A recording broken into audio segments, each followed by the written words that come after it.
मी जसं म्हणलं तसं जेव्हा स्त्री आणि पुरुष दोन जनुकीयांचा संयोग होतो तेव्हा गर्भ तयार होतो आणि त्याच्यामध्ये 23X आणि 23Y किंवा कसं त्याचं कॉम्बिनेशन होतं त्याचा संयोग होऊन 46XX किंवा 46XY तयार होतात.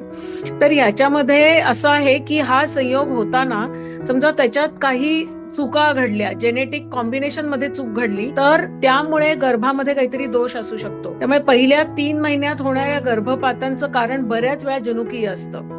सो जनुकीय गर्भपात मेजर कारण असू शकतं. ह्याच्यामध्ये अजून एक फोलिक ऍसिड किंवा B12 डेफिशियन्सी म्हणजे व्हिटॅमिनची डेफिशियन्सी हे कारण असू शकतं. शुगर जास्त असेल पेशंटची, म्हणजे थोडासा डायबिटीस असेल किंवा ब्लड शुगर जास्ती असेल तर गर्भपात होऊ शकतो. थायरॉइडचं फंक्शन हे पण अत्यंत महत्वाचं कारण आहे की थायरॉइडच्या लेवल्स जे अल्ट्रा TSH लेवल्स आहेत त्या 2.5 पेक्षा जास्त असतील तर गर्भपात होऊ शकतो, असंही एक कारण आहे. अजून एक म्हणजे ऑटोइम्युनिटी, म्हणजे तुमच्या शरीराची जी प्रतिकार शक्तीची जी सिस्टीम असते ती तुमच्याच शरीराच्या अगेन्स्ट काम करते.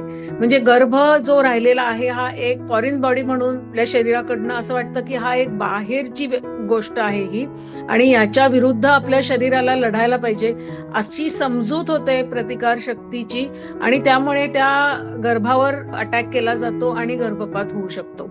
सो याला ऑटोइम्युनिटी असं नाव आहे. हे सुद्धा एक कारण गर्भपाताचं असू शकतं.